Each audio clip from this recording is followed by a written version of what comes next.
Hello? Is there anybody here? Please tell me you can hear me. Hello, everyone. How is everybody doing? Hello. Can you hear me? Can you hear me? Am I good? We can hear you. Oh, perfect. Hi, Mystical. How is everyone doing? Wasn't that really good? Wasn't that really informative? I really enjoyed that. You can hear me. That is good. That is good to know. So, I want to start off by saying, like, we're going to deal with more of the kind of meat and potatoes over here. So we are probably going to be talking about some spooky stuff. I have to start off by saying that a lot of the things I am going to talk about, we will never come across in your life. You will never have a dark entity attachment or anything like that. Don't worry about it. A lot of people, you will never have a spell or an energy working cast on you. So I just want to put that out there. And a lot of the stuff that Mystical was saying, Misfortunes was saying, is that it's stuff to do with, like, you put that seed there, you know? So I'm going to tell you a little bit, starting off with, that you can't. I had a lovely subscriber. A lovely subscriber asked me a few weeks ago. Another YouTuber had told this subscriber of mine that they were going to put a spell on her. You're going to need to an effective spell. You're going to need somebody's full name or a photograph of them and potentially their date of birth.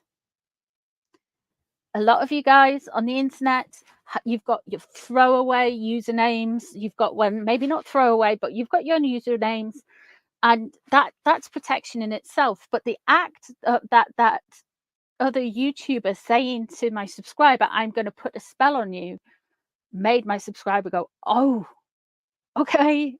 I forgot." No, you haven't. That act of saying there is a spell is gaslighting, basically.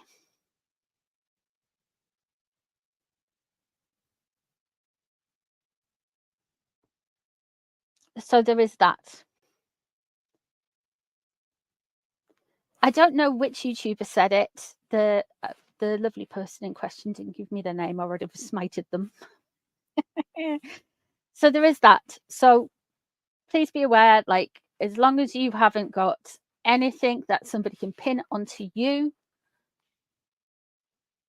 your full name and stuff, just even if they haven't even, they would really ideally need a picture, which leads us into what's happened with, I believe, what's happened with Harry and Meghan and the royal family. Yes, I think they've sent some energy to the royal family. Why I believe that? I believe that they will have left things or taken things from the royal households and done something with that. There's a connection. There's an energy connection there. There's a bloodline there. There's stuff there. So that way, then that makes sense, if you know what I mean.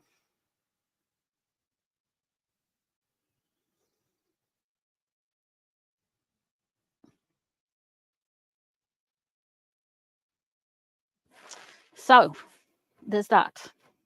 So I just want to put that out there, that if you don't know the person's name, if you don't have their picture, if you don't know their date of birth or a location, the person can't send anything to you, especially if they haven't met you in the flesh.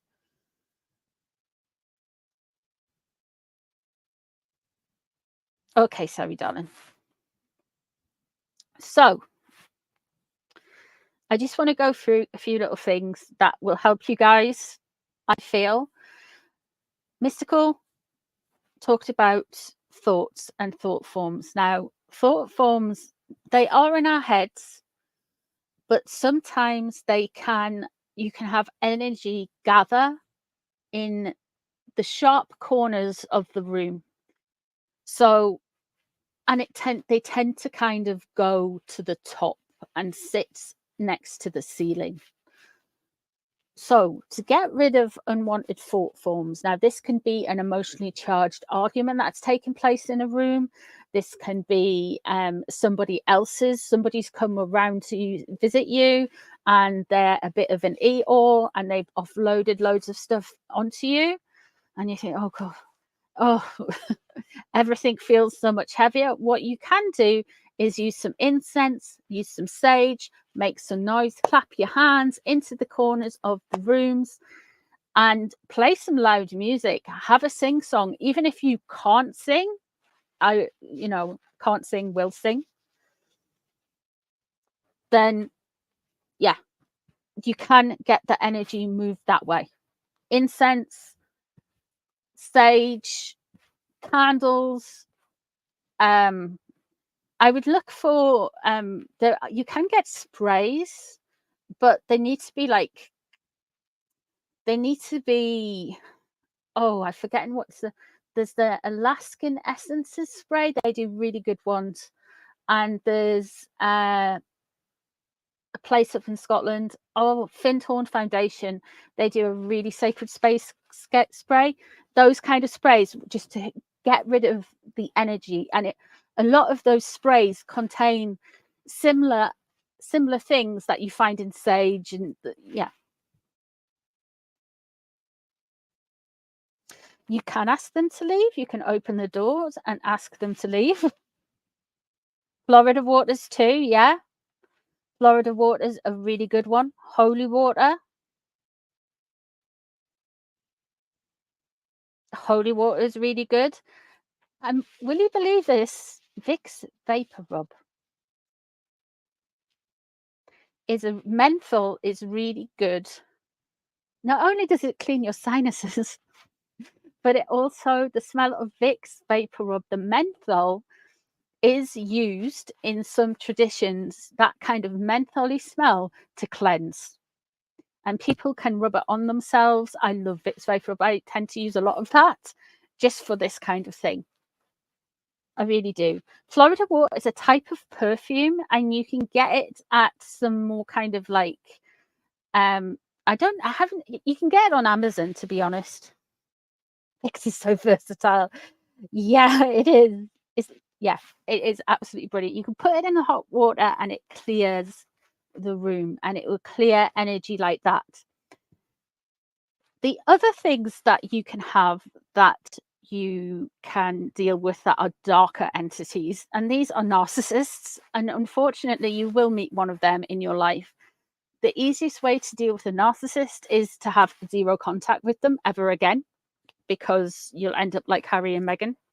They'll end up like basically having this parasitic relationship from you. So if you have a narcissist and you can no contact them ever again, just do that. That's the easiest way to deal with them. Just show them where the boundary is and then don't contact them ever again.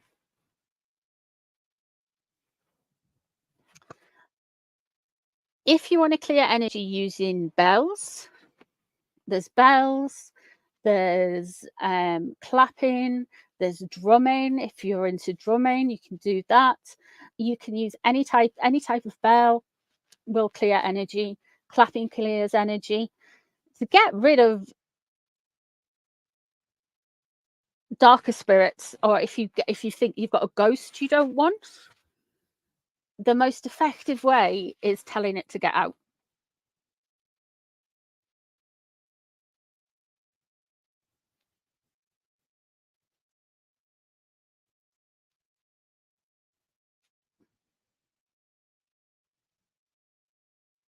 The best way is just to tell a ghost to get out. Most of the time they'll just move on somewhere else. Sea salt is good. Salt is good. Another way you can protect your home is at night, I do this most nights, I call in 4 guardian angels or 4 helpful ancestor spirits, and you get them to stand facing out to the north from your property, facing out to the south, facing out to the east, and facing out to the west, and get them to guard your property while you sleep and protect your energy so nothing bad can come in, and keep, including, you know, bad humans as well, and just you can protect your energy and your home like that. Another good thing to protect your home is if you feel like there's unwanted energy being directed towards your house, what you can do, or you feel like somebody is doing a magical working on you, you can protect your home like this as well. You can either do the sign of a cross or a pentagram or a Star of David, whatever you want to do, whatever religious symbol works for you the best, on each window and each door, and go around every room and do that. And just say a little protective prayer. Just make something up. Just say, you can ask gods or goddesses, whatever you want to do. You can ask that as well.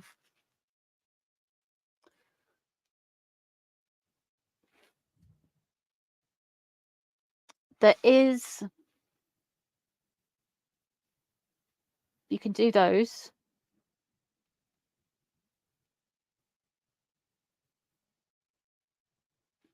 Noise works. Telling something to leave firmly works. Drawing boundaries works.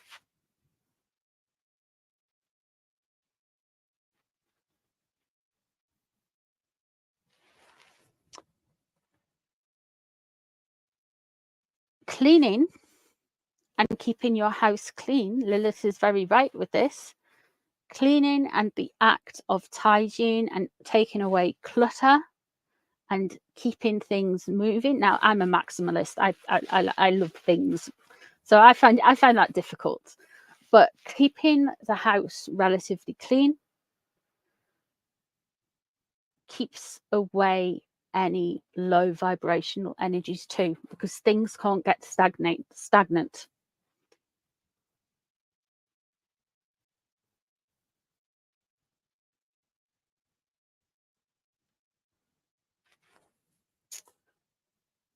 But the main thing is, and I want everybody to just put this down, nobody can send you an effective hex or curse unless they don't have your name, location, picture, and really date of birth, and have a personal relationship with you. And that's what I want people to understand. Now, there is light energy, there is dark energy, there's lots of things out there in the universe. Some of these things are not very nice, and they do come through onto the earth, unfortunately. If you are spiritually more open, you may get these things finding you out or coming to see you or wanting to latch onto you. And the best way to not get that, especially if you're more open, is to have regular spiritual practice, have regular spiritual hygiene with some of the steps that we've just mentioned, and know when something is yours, like it was a thought you've had, and then something's just gone completely wrong. Now, the only times when I've had encounters with very negative entities, it's like the best way I can describe it is the air pressure changes, and it's like you're in a crackling in radio waves. It's almost like you're taken out of time. It's almost like the universe has just altered a bit. It's very weird. And it'll be a split second that you will probably feel it or see it, but then you'll know it's lurking around after that. And I honestly, hand on heart, I haven't come across it that often in my life.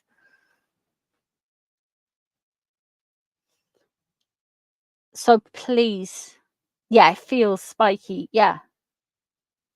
It feels really kind of like it wants to drain your energy. And those things are rare. I've known people in this kind of field, whether it be tarot or healing or whatever, who've never really came across anything like that. So it doesn't even happen to spiritually people on the regular. You know, I mean, some ghost hunters on YouTube would love it if that happened to them, but it doesn't happen that often, to be honest. It really doesn't.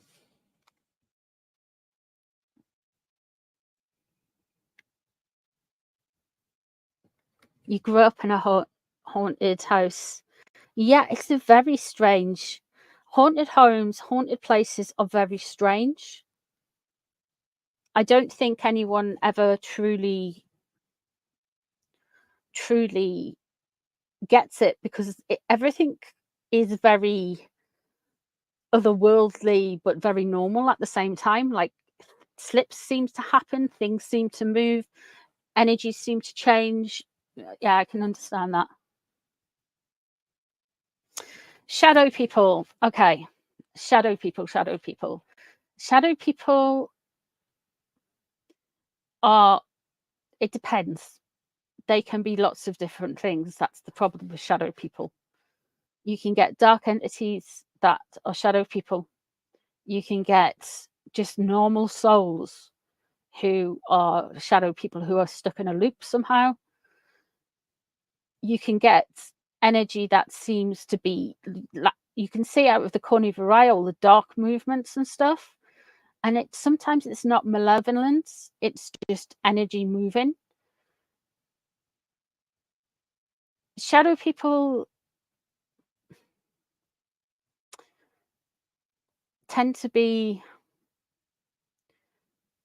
seen as negative, but most of them, I believe, are neutral. Some of them, they're more to do with hauntings, to be honest. It's more to do with haunted and trapped souls. If it was, when you see like a dark energy, they do look like they are shadowy, but they seem to be thicker. From what I have seen, they seem to be thicker and grow more, while shadow people just seem to be kind of human sized, nothing really, they're not too dense, but dark energy, like dark beings, tend to be pitch black.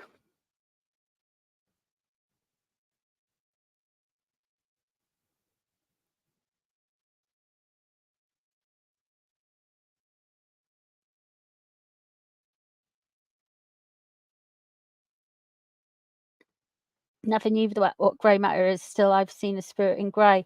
It's interesting. They will change colours as well. They do. It depends on the spirit. It depends on where you see them and how you see them. Some of them appear like full colour apparition. The first one I ever saw was like a full colour, physically there apparition. The other ones I have seen, there have been two or three times, I would say they have been full colour. Often it is light, dark, twinkles, sparks, shadows, orbs, things like that.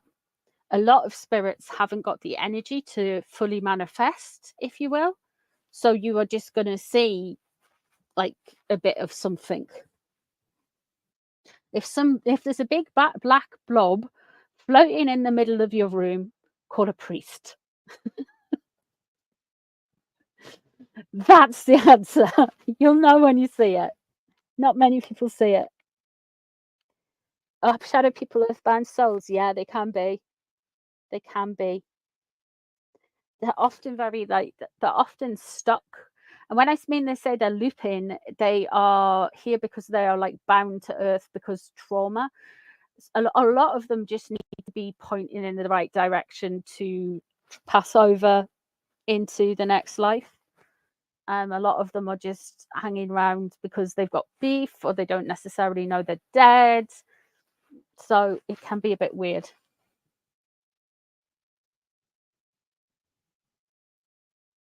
Can they make breathing spams? Spirit can make breathing spams, yeah.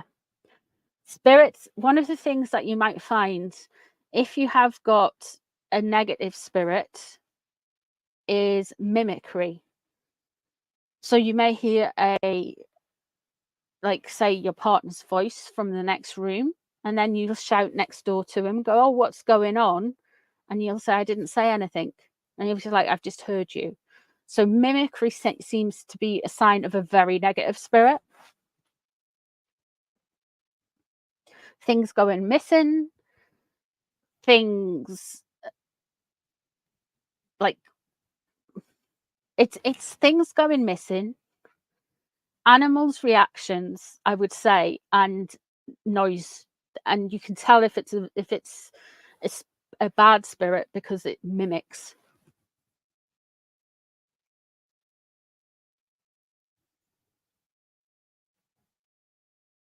Novi, what about sleep paralysis demons? Is that a physical phenomenon to do with sleep or paranormal thing? I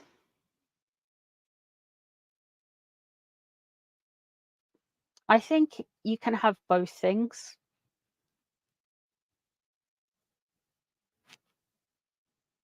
It's the crushing.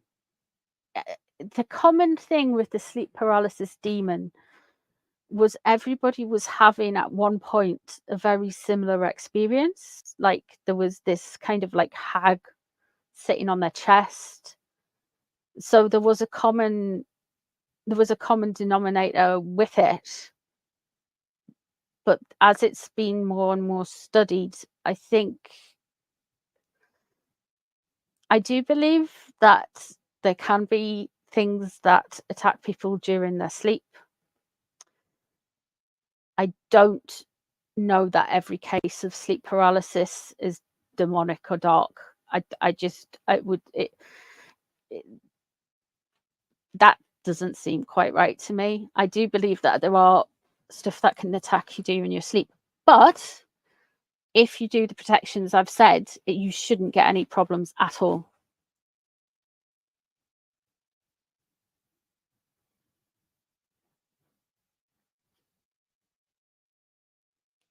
One of them in the living room really sounded like a shuffle card deck. Okay, Stephanie, it's all right. I'm not going to talk about it anymore.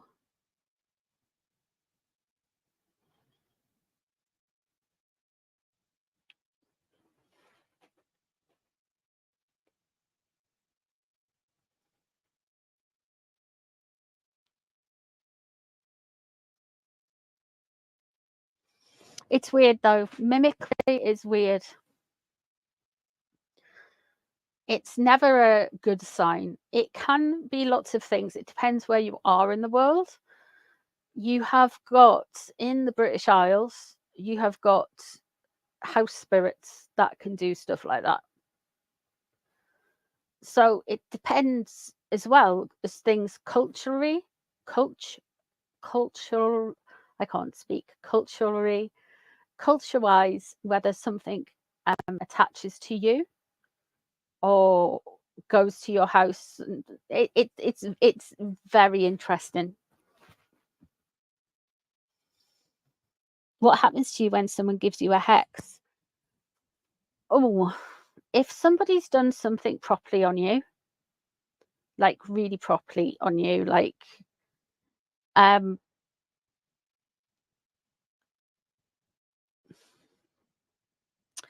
the first thing you're going to notice is oppressive feelings. You're going to feel like you're being watched. You're going to feel like something is in the room with you.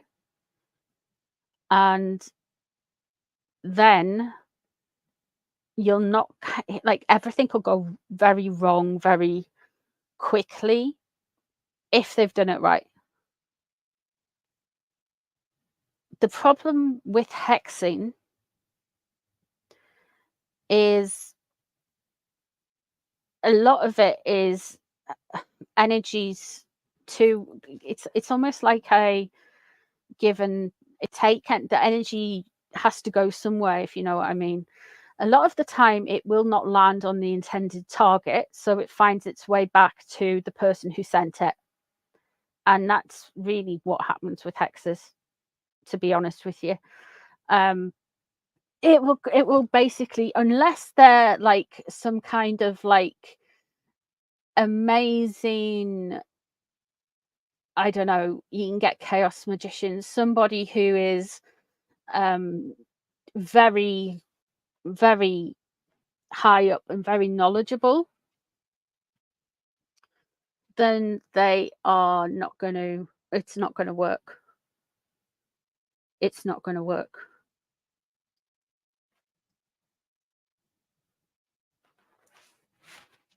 It won't work unless they have something, unless it's a family member, then you don't necessarily want them as a family member.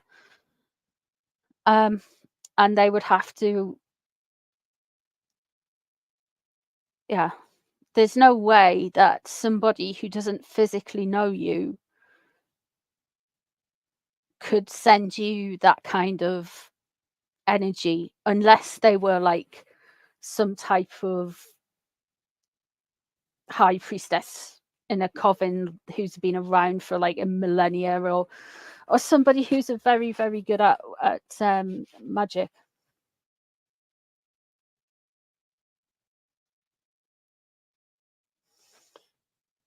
The royal family are probably at the end of it, to be honest. And I feel like what's happened with the royal family, I think they've either taken some personal items of the royals with them, or gifts even from the royals, and they've turned around that and and they've done something with it, or they've taken something over and placed it within there. Our dog sits in the middle of the backyard and stares intently at the sky. Maybe he wants to be an astronaut.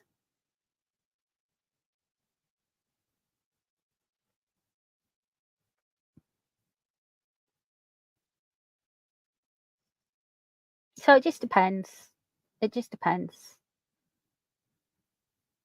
Didn't Harry bring a gift to the king when he visited? Yeah, he did. They've probably sent over other stuff as well. So yeah. So the only real reason would be if um if yeah, it has to be a family member. I remember there's a bit in World War II, and the south of England was getting bombed pretty bad, and there was a coven of witches in the New Forest, which is down towards the south of England somewhere. Geography is not my strong point. You probably get that, but yeah. So it's in the south of England. They were getting bombed pretty hard, and it was during the Blitz, and they sent a protective cone of power, if you will, over the New Forest and tried to send energy towards the Nazi regime. When a country is getting attacked like that it technically, that's absolutely fine, because you are retaliating for something that's happening to you personally. And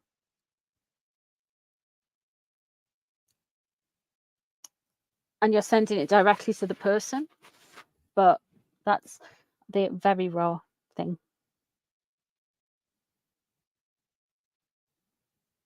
Never leave your hairbrush unattended. Yeah. New Forest is Hampshire. Yeah.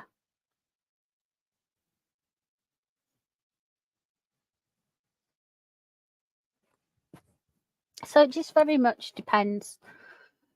There's lots of context in it. Can somebody curse you over the internet? No. Can they do it like Mystical says, put something in your head? Yeah. Definitely, yeah. There is such thing as the evil eye, though. And again, there's some of the protections I've done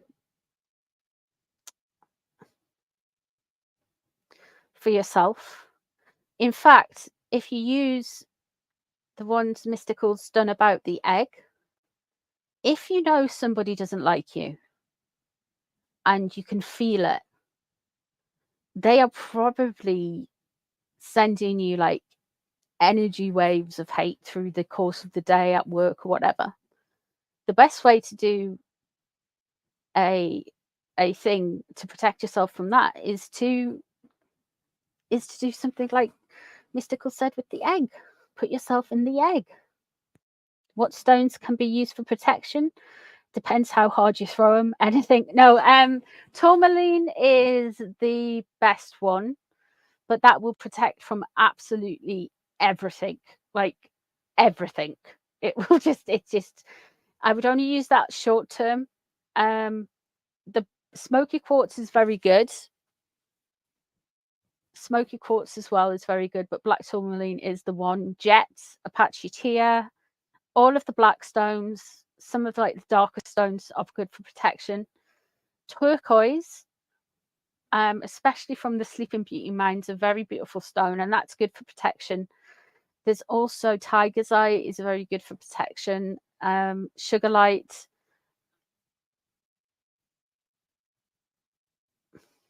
People say amethyst, but I'm more of the black stones for protection. Snowflake obsidian is also very good as well.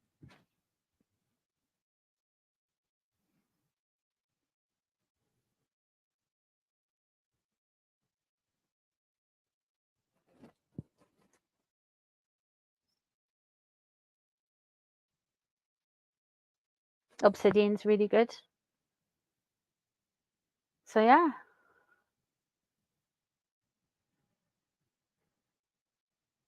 So I will do a follow up to this if you want us to, or we can do another one. When Mercury's not retrograde, so we get the timings right. Oh my goodness me! I was like, I should have told Mystical that it was British summertime. Bless. Oh dear. Turquoise is very. Labradorite is good.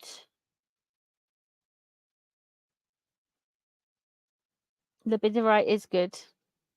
You have lots of stones in your home. Good. Good. Keep them charged. If you want a positive charge in this for the stones, put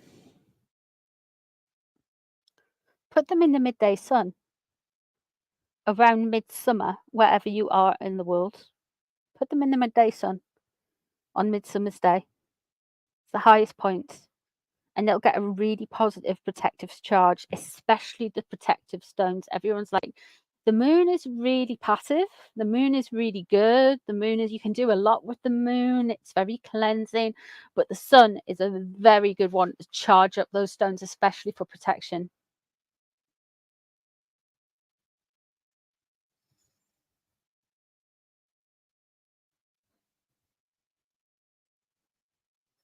You have feathers everywhere. That's a good sign, actually. Feathers are a good sign. Protective sign. So, my lovelies, you have a selenite bowl. Well, don't fill it full of water. Yes, I'm doing another group for. Yes, I'm doing another full moon group healing on the 22nd, 23rd, and the 24th of April. Full moon in Scorpio. Guided meditation. 3 days on a healing grid, plus a healing stream and a oracle cord pull. So it's £20, and that's then. So yes. So I am going to love you all and leave you. Thank you all so much for hanging out with me in Mystical this evening. I hope you've enjoyed it. We will come back and do some more.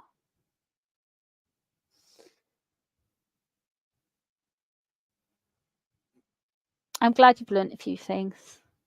So take care of yourself, and I will see you really soon for some more cards and more stuff, and mystical too. All right, guys, enjoy the rest of your Saturdays and Sundays. Bye, everyone. Bye, bye, bye.